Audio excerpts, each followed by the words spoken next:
And now, do we have any presentations for parents today?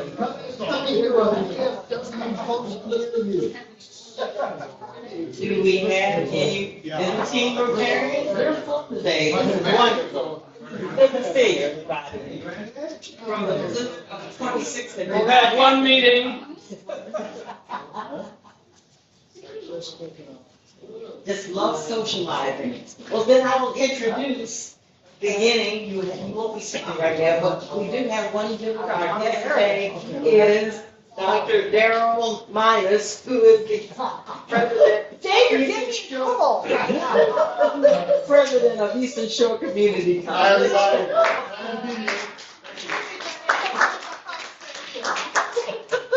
Is that subtle enough? Okay, he will be our presenter today, and we will get back with him in 1 minute. Thank you. Okay, announcements. Who has announcements? Hey, Chuck. I got an email message from the Vic Barrier Island Center. They're having a oyster roast on February 28th, and they contacted me and asked if we could provide a little bit of help with their parking on the 28th. There are two shifts they're looking for, from 2 to 3:30, an hour and a half. They're looking for 2 people. The second shift is 3:30 to 5, and they're looking for 4 people for that shift, so a total of 6 people. If you're in, and they also said anybody that comes to assist with that are welcome to stay or to come early on the first shift. If we're doing the second shift, to come during the first shift, and you can share the foods, the festivities, and so forth. If you're on the first shift, you're welcome to stay after your shift and again enjoy some food and entertainment and so forth. So a total of 6 people. We need 2 people from 2 to 3:30, or 4 people from 3:30 to 5. So please let me know if you're interested and you can make it. Okay. So we got 2 right here. Okay. Do either one. I'm sorry. Do either one. All right. Chuck, over here. Sure.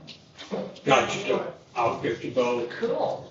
Very good. So, if anyone wants free food to help with parking, they will be there. Free food, yeah. All right.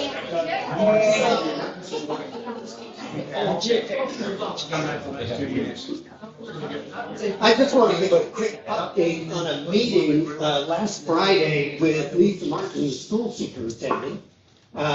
Bill and Karen and Joan and did I miss one? Okay. And I went over and basically volunteered our time to read at Kid Speech. We met with Lisa Martin was there. Dr. Rochelle, I forget his last name, she's sort of the assistant superintendent, and Susan Camden, who's the district, who you've seen here. And we just, it's kind of a simple offer. We just said we've got somewhere between 12 and 20 people who are willing to read and haven't been that busy with the book marketing, so if you'd like to use it at 50 people, it'd be great.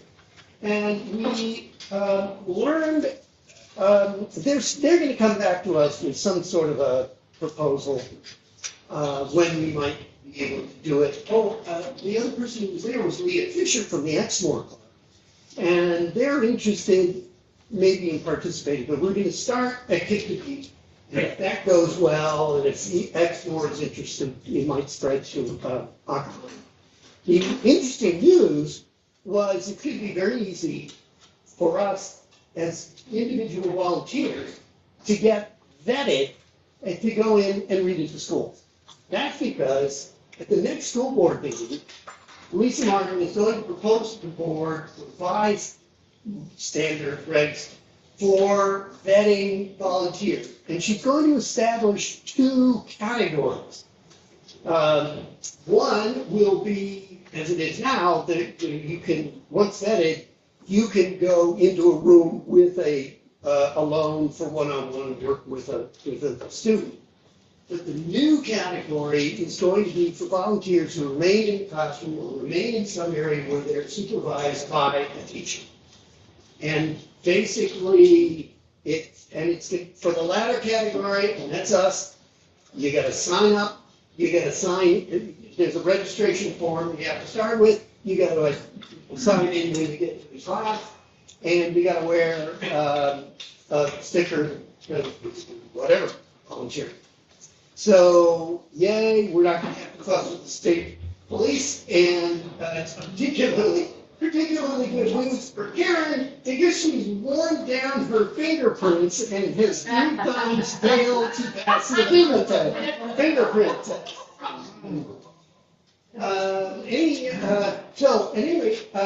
Right now, Dora is looking for volunteers. Susan Camden also asked if we could supply 6 people as leaders for their district reads program. This is a little bit different because you're not in front of the kids.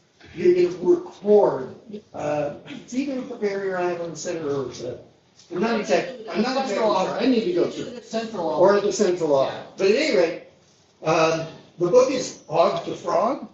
It is a 4th grade level reading book. And so there are chapters in it, and you'll be given 1 chapter to read, but they're not that long. This is not like reading Shakespeare. And if you're interested, we need 6 people. The program, you will be able to set your own times for recording. Give Dora your name and your email address. Oh, and I may have already put your name down, Betty. Thank you so much.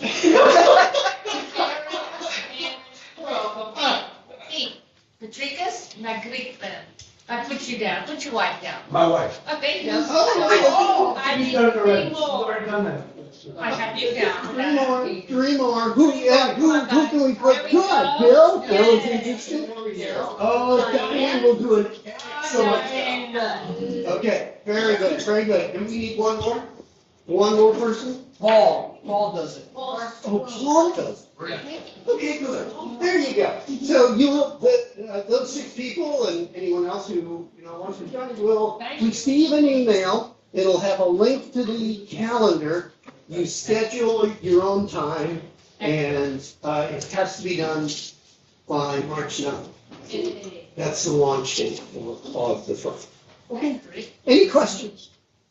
Thank you very much. Oh, and I'll be walking around showing off pictures of my grades. Thank you very much.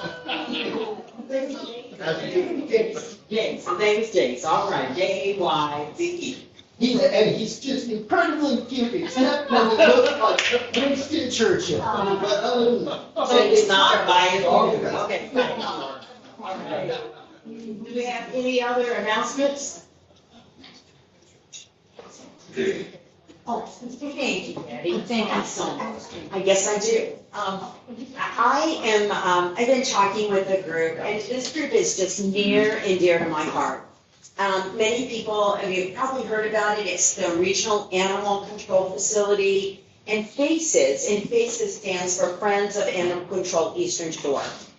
This group rarely gets recognized. They have a very small little building in Melfa.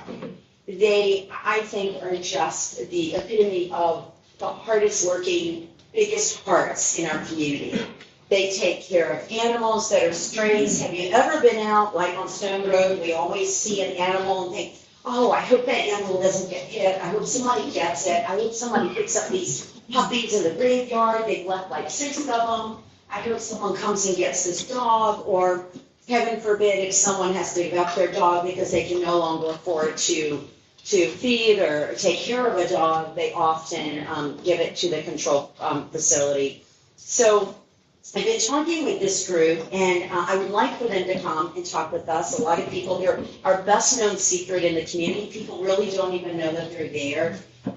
They are part of the sheriff's office, and the sheriff's team will go out and find animals in distress or lost animals and things like that. So I'm working with them right now. Sue Burge is the coordinator for Friends of the Eastern Shore Animal Control, and Ken is the one that actually runs the facility.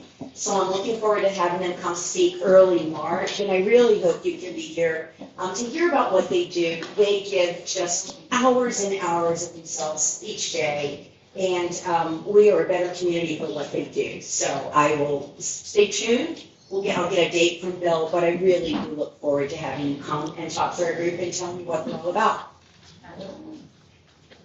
And donations are accepted also. Yes, donations are accepted. Thank you. I forgot to introduce, I have a guest here today, John Burdett. How's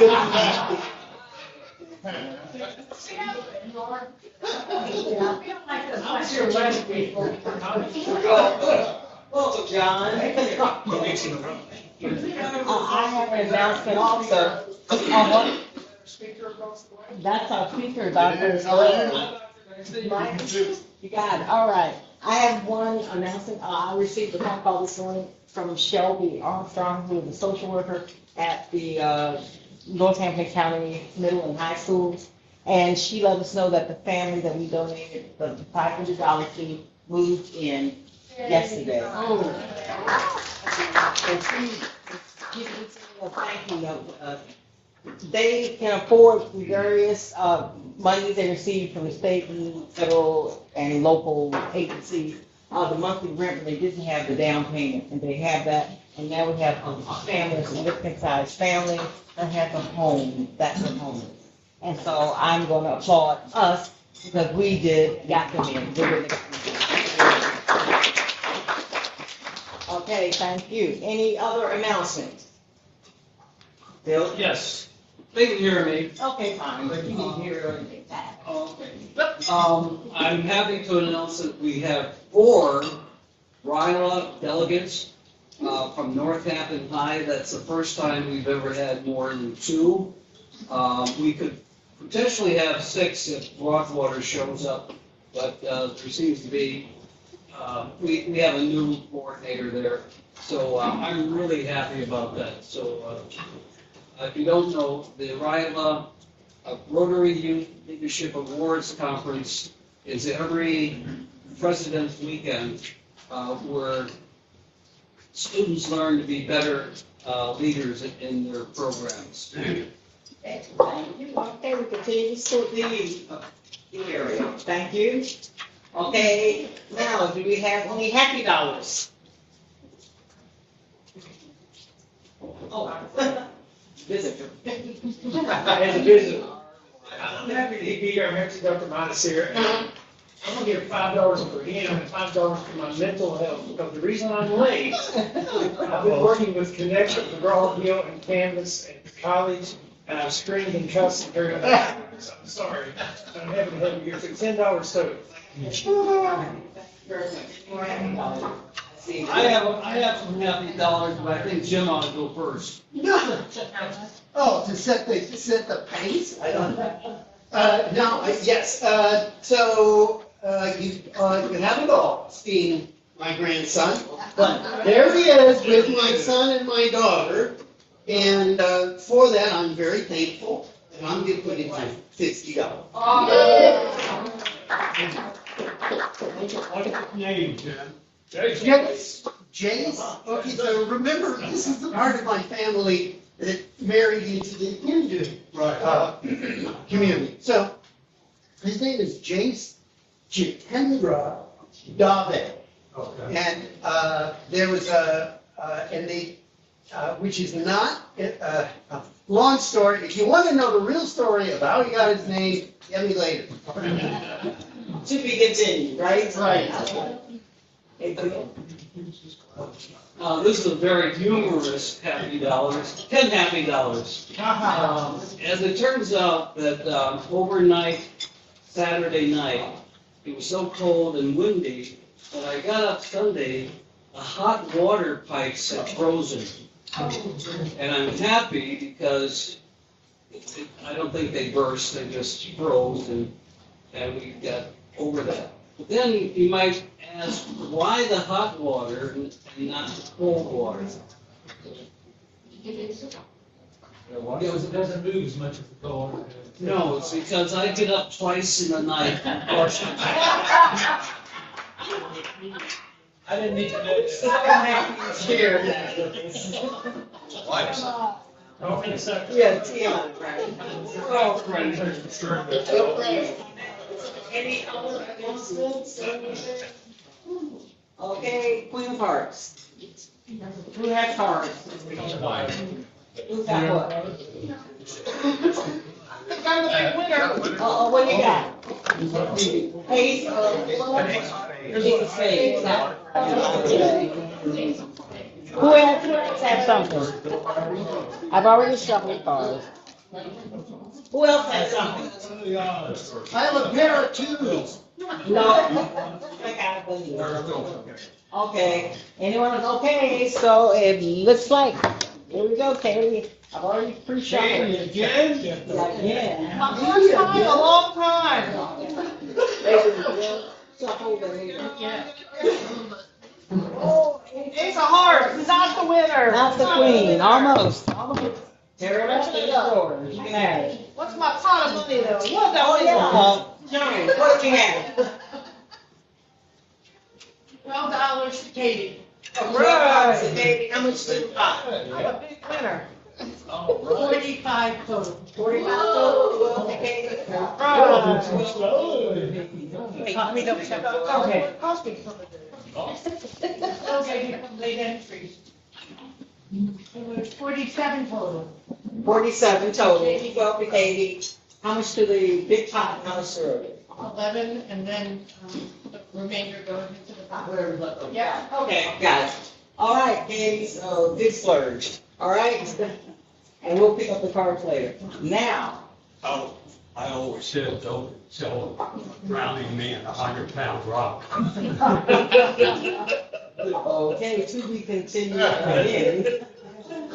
And now I'll do an introduction for Dr. Daryl Minus, who is the new president of Eastern Shore Community College, and I'll let you hear from him himself all the beautiful accolades he is. He is wonderful, and we're happy to have him here on the Eastern Shore. Thank you. Thank you, thank you, thank you. So I just have one question first, just before you even start talking.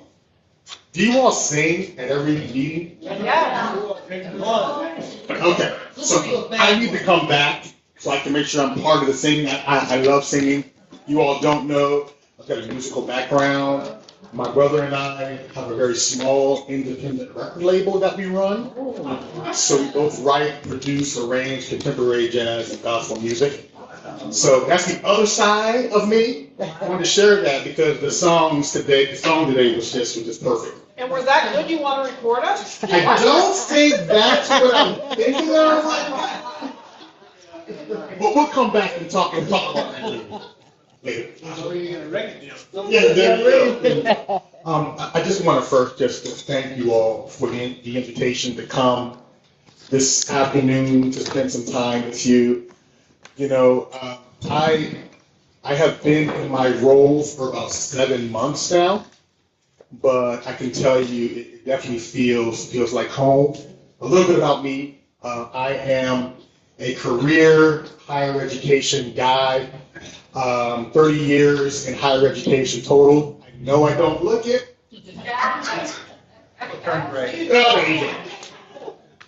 But 20 of those years I've spent in community college settings, and I've sort of formed my heart in community colleges, and my career didn't take the turn I thought it would. I actually ended up, over the past 20 years, working in leadership positions in rural institutions. That wasn't my plan when I first started, but I found that that became my niche. So it's no coincidence, I think, that I ended up at Eastern Shore Community College as the president, because a close-knit community, my background, all those things align with me being right where I am today. So I've got a wonderful wife. I have to mention her. 27 years of marital bliss. She puts up with me. Thank you, honey.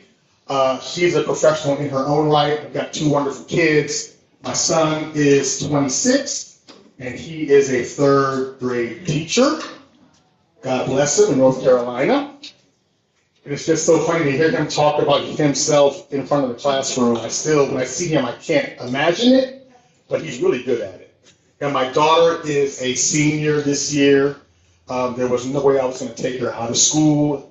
She is an athlete. She's a theater person, 4.3 something GPA, on the cusp of choosing her college to move out. Yay. But I love her. I love her. She's my heart.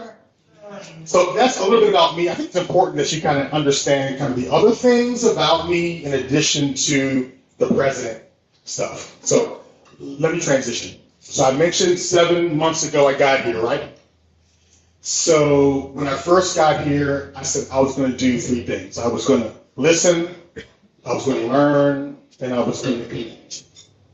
And I'm so glad that I didn't come into the job, just sit in the office. I've basically been all over the shore with every constituency group, every organization. I'm late getting here, but I'm glad I'm here now. And I think that set the tone for how I, got to know the shore, the people, the community, and just, finding my niches and seeing where the college has been, and then seeing where the college can go in the future. So that's kind of the landscape for me. So since I've been here, let me tell you, I'm excited. I'm an excitable guy. When you see me, you're going to always see me smiling and always see me upbeat because I just believe in the work that we do at ESCC. The work that we do is transformational, and I don't say that lightly because when you think about our students, every student has a pathway. So you think about the student that comes to us with no high school diploma, no English learning, no English skills.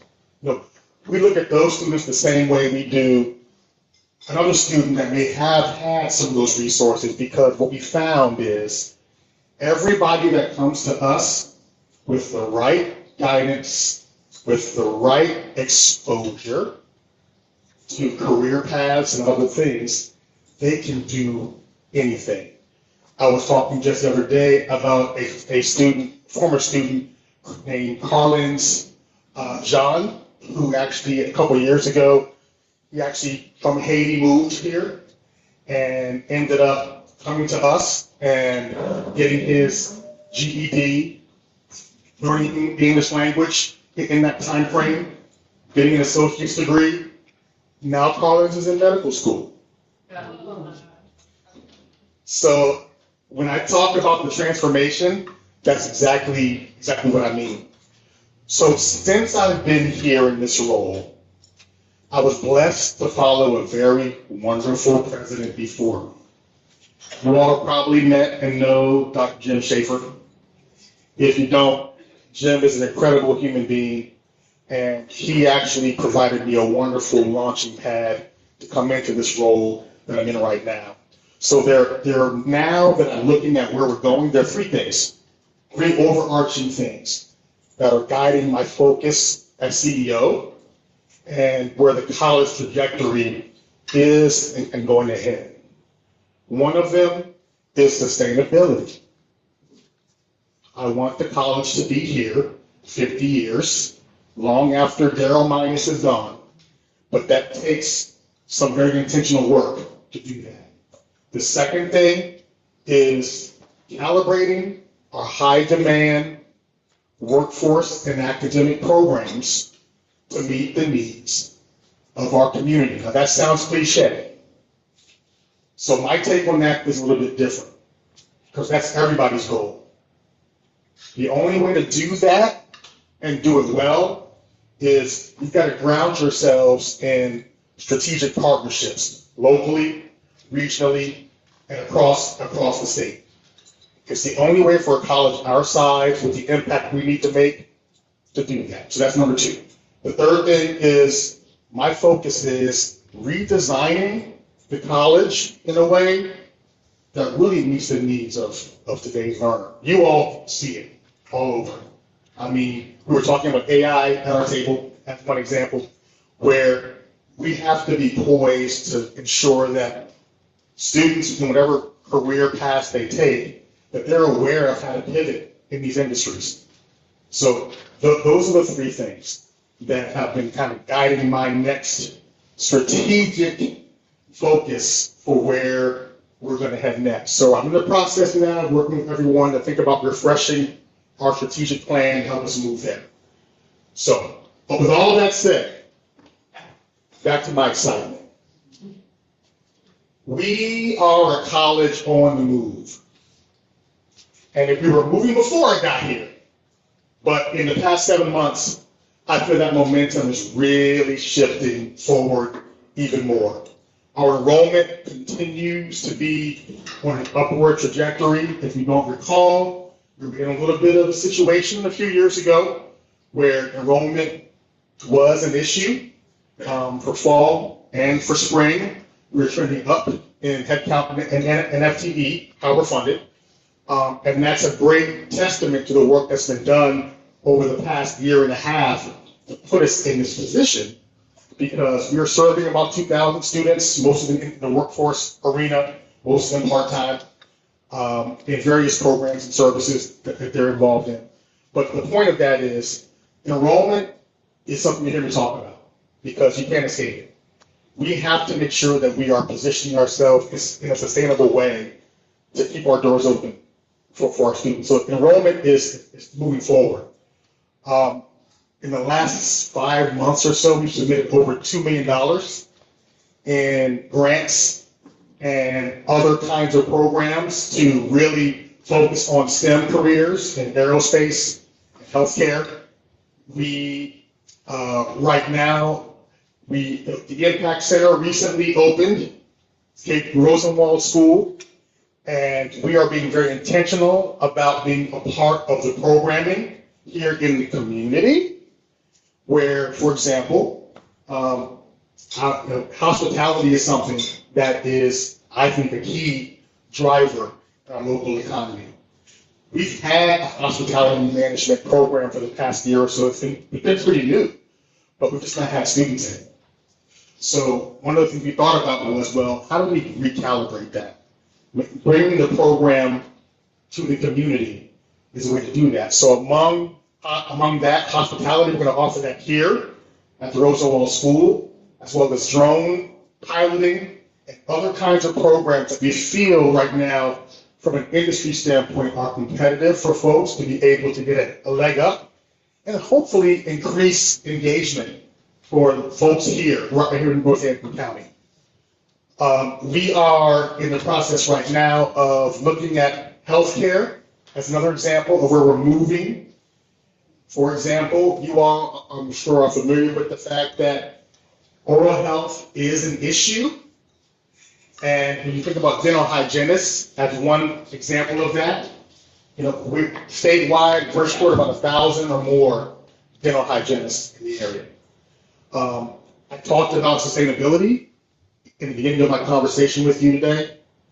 For us to start new programs, it's a huge undertaking. For a college our size, you can't just start a program because you might have a niche need. You really got to have done the homework and the research so that when you start it, you're going to have the impact. So this is one example of that movement I'm talking about. The need is dental hygienists. Eastern Shore Rural Health has already told us when I first got here, they said we need them badly. In my conversation with other presidents in the Hampton Roads region, same thing. So we all have this problem. So the question becomes, how do we, the SCC, on the shore, how do we create that impact for our local needs and then contribute to the statewide problem? So this is an example of what I'm talking about. I want to give you just kind of a snapshot of how I'm thinking about the role that I have. So we are not doing it alone. We are collaborating with Eastern Shore Rural Health. So they have facilities already right here on the shore that we can use for our clinical site. We're partnering with Germanna Community College, who has an accredited umbrella program already with infrastructure. We're partnering with other local organizations and funders and foundations to help us create a sustainability plan financially. So this is an example of how we move the needle. Because for us to do it on our own, you're talking about probably $250 million just to get started. With the strategic partnerships that we have, we're able to do this pretty much on the cheap. Accreditation for a program like that alone is $50,000. So that's one example. Same thing in aerospace. Aerospace is another key industry for us to really have a niche in. How do we expand that? So one of the things that we're doing is on the workforce side. We are working with Sentinel Robotic Solutions directly, and they helped us get a $1.8 million donation of 2 fixed-wing drones and associated equipment. We're using that to help us expand our drone education program.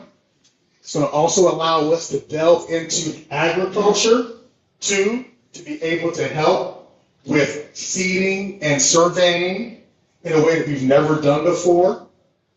It's going to also allow us to be able to connect with additional industries in the area to generate revenue. So that's on the workforce side.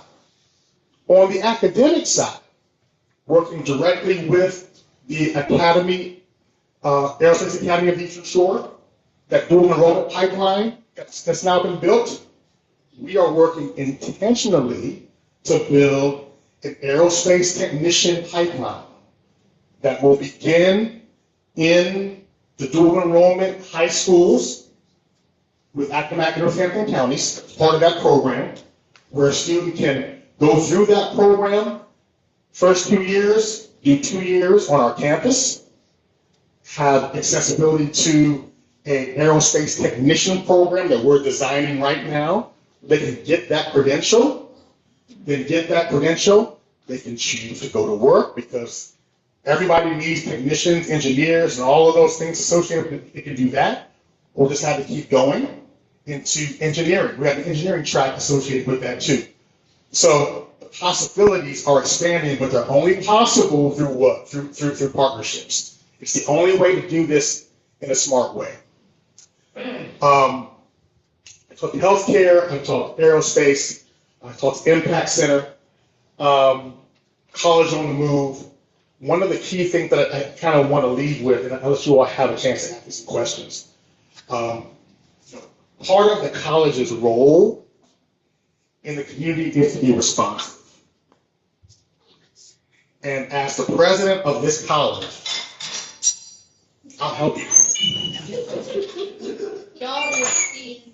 No, we see that. Let me tell you how important it is for our college to be positioned right to do that. The systems goal, there are 23 colleges in our system. ESCC is one of those 23. The systems goal is to award 300,000 credentials by 2030. Okay? Now, in order to do that, many of the things that I just talked about have to be aligned to do that right. But our role in that is critical because on the ground, we've got to make sure that we're connecting our constituents to the high demand programs that are going to enhance, not just get them their credentials, but enhance their economic mobility. This is the business that we're in.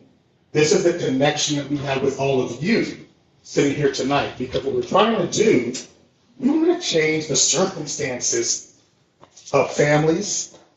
We want to put them in a position so that they can see themselves in a different place, economically, socially, professionally. And that takes a village to be able to do that. And that's the role of the college. So when you see Daryl Minus out and about and talking about the work that we do, it's connected to every single business, organization, industry community partner, because this is how we can now elevate this next step that we're going to take as a college. I dare say, right now we were the smallest college in the system. I will, and if you all quote me today, I will deny it like the plague. But I think that our college is no longer going to be the smallest college in a couple of years.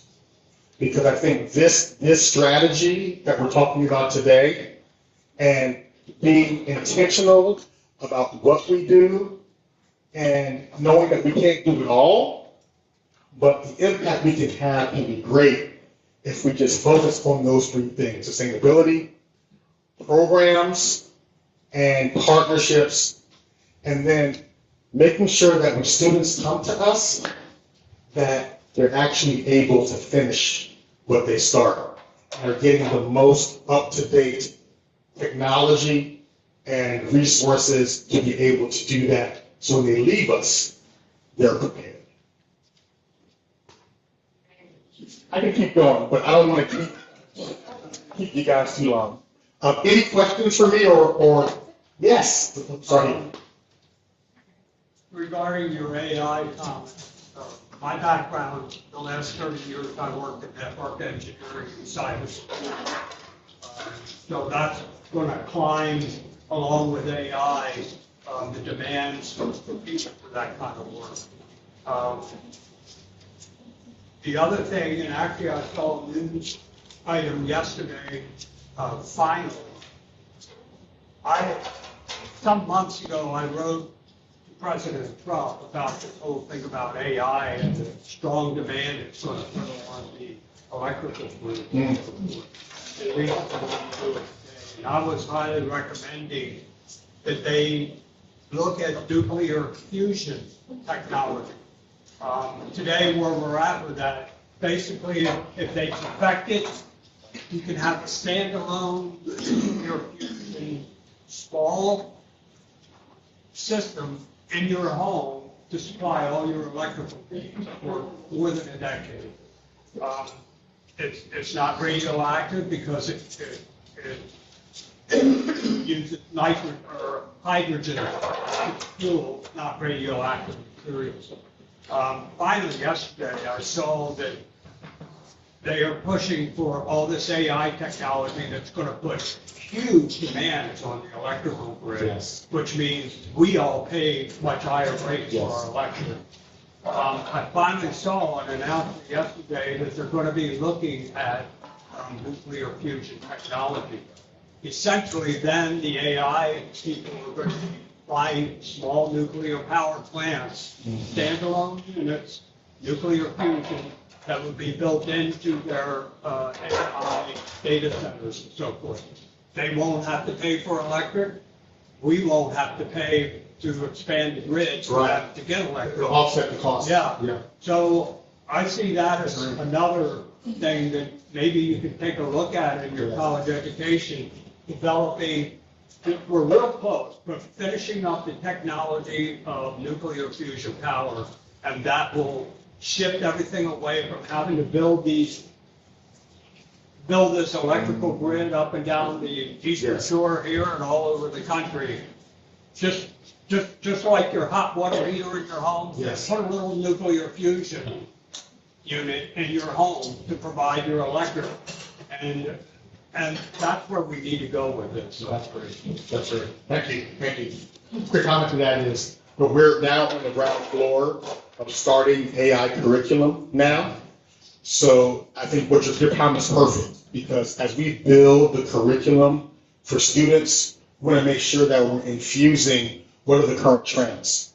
And so what you're saying is right along the lines of what we're thinking about building as we build the curriculum for that. Yes.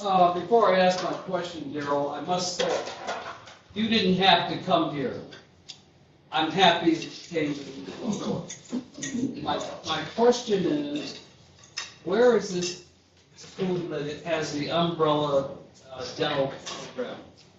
Johanna is near Northern Virginia. So it's one of the 23 colleges in our system. They are a larger institution than us, and they have an established dental hygiene program already. So what we're going to do is do an MOU with them so that we can share their accreditation and not have to worry about that piece of it financially. And it's not just going to be us. It's going to be us and Piedmont Virginia Community College too. We're all working together because we see the shared resources are the way for smaller colleges to be sustainable. So Germanna is near Northern Virginia going towards DC, but they've got an established program already with all the infrastructure already. We have the partners locally. And so our Eastern Shore Rural Health has already said, we're going to help you with your adjunct faculty by providing you dental hygienists to teach in the program. So you've really got economies of scale doing it that way. Because like I said, accreditation on our own, with that alone is $60,000 or $50,000. Under the Germanna umbrella, we don't have to worry about paying for that and other things. Have you considered having classes for old people that don't need jobs that stay at the impact center? Because, I mean, we can pay for it, we're not under any financial stress, but driving all the way up to the. Well, give me an idea of what kind of offerings you get.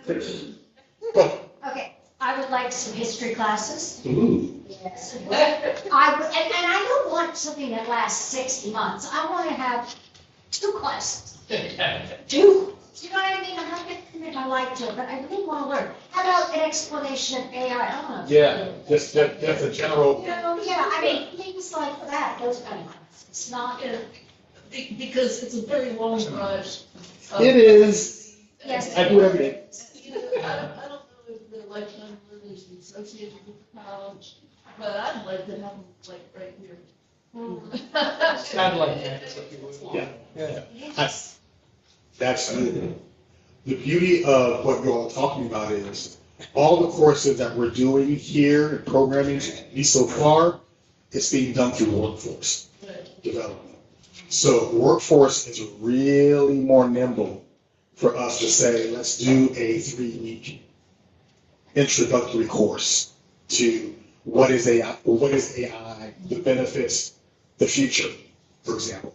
You can do that in a 2 or 3 week course, a couple days a week. So if we get the ideas like that, once we get the infrastructure going and determine, what we need to pay for as far as instructors and all those kinds of things, we can basically bring anything to the community if we can show a demand for it.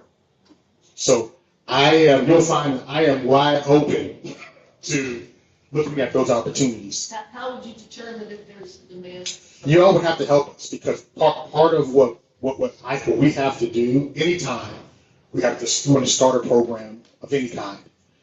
We've got to determine demand. There's a very strict system of doing that, more on the formal academic side, but we can also do things like survey the community. We can do other things that we can get that anecdotal information to help us build cohorts. Because if we get signatures of folks saying, I want to take this particular course or this particular area interests me, then that's enough for us to at least begin to do the math and determine, okay, how can we bring this particular programming to the center?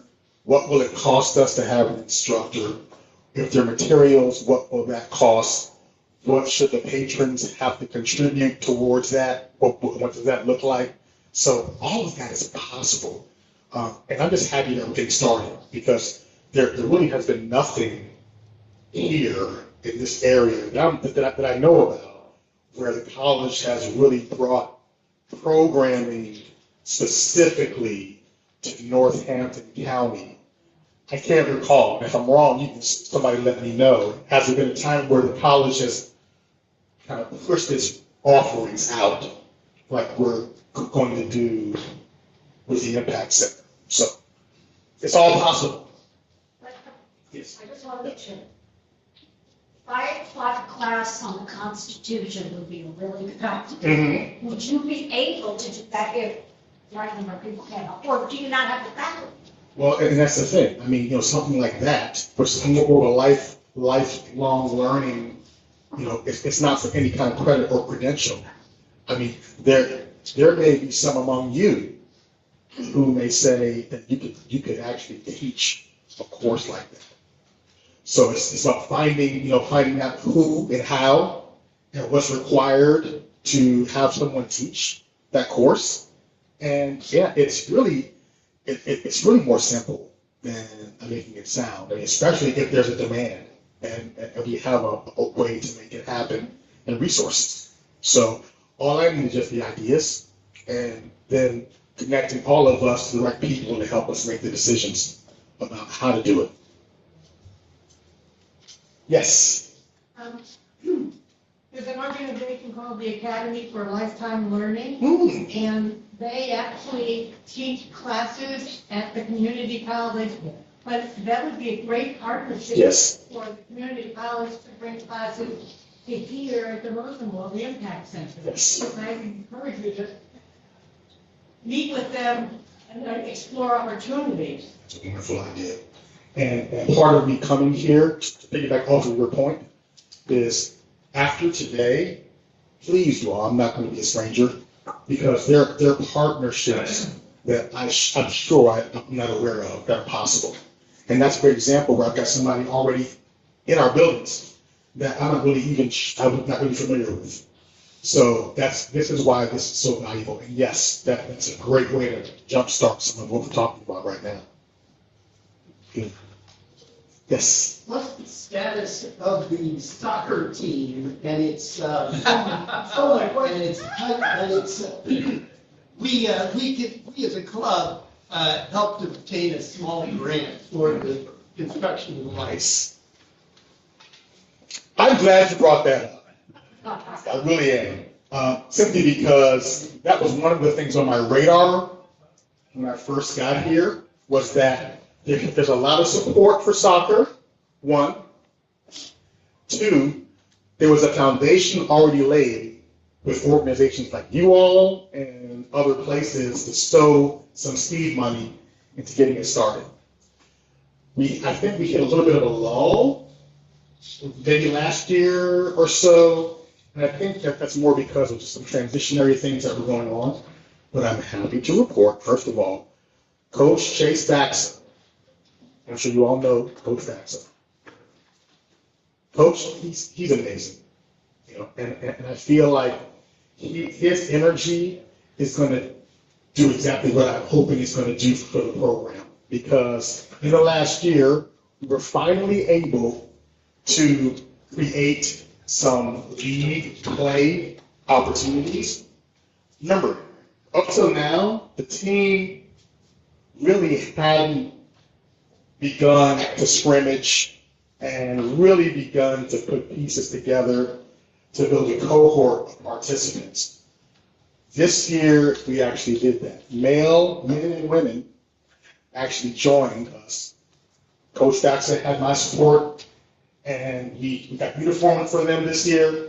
And so we began to build a foundation for competition, one, and two, to begin to get the word out. So I think that's part of what was kind of missing is the publicity around it, because the goal is, I'd like to see us get to NJCAA level competition, and that's the National Junior College Association level of play.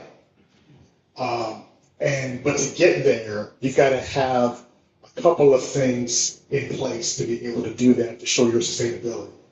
So now we're right on the cusp where we've attracted, we think, some interested players. We've got some good marketing strategies to go to the high schools and begin to pull in, and show that, hey, you can come play for us, and you can get a degree at the same time. And if you're not going to go pro right away, this is or go to college right away, you can come here and do this to kind of get ready. So we're building a brand now. So my hope is this last year, the one that we're in right now, this is kind of the launch pad year. Next year, I hope for us to have a concentrated team that we can expand to begin to play, not that level yet, we're not there yet. But we want to expand the schedule to include other community colleges, other organizations that have similar dynamics like us. Because the more we can build that brand and get the competition and become known for it. So yeah, right now the pipeline is finally taking shape. We had a little bit of a lull, I think, but me and Coach Baxter this year, we prioritized sort of, okay, time to jump start it. Folks are asking, we need to get some things moving. So I expect that you're going to see going into next year a whole nother splash of a campaign around soccer and ESCC. And my hope is that soon after we'll be able to begin to think about that next level of competition. I think we've got interested people. I just don't think that they necessarily see that yet as a viable option for them. And we've got to have a women's team too. So part of that requirement is you can't have just a men's team if you're going to go formal NJCAA level. You've got to have a men's and women's team. Right now, we're kind of doing the club sports where it's co-ed. So we've got to get to that point where we can offer both men and women. But we're right on the cusp there. We're getting it. Moving forward. Any other questions? I would like to say thank you, Dr. Mike. Thank you all. Please invite me back. And we have something for you. Oh. You have a choice between a coffee mug and a wine glass. Either Well, based upon the nature of my job and the stress levels I normally incur, I'm going to go with them. All right. Thank you. Thank you all. Thank you. Thank you. Look forward to having you back.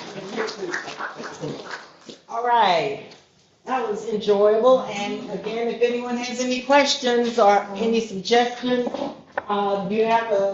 you're online with You can find me everywhere. your email. Yes. Right. And you're on Facebook? Yes. Yes, a lot of information about community college is really getting out there. All right. Very good. Any other announcements, suggestions, comments, or anything? If not, we can start and say our four-way. Is it the truth? Will it build goodwill and better friendship? Will it be better for Sam? We have fun? Yes, we will have fun. The meeting is now adjourned.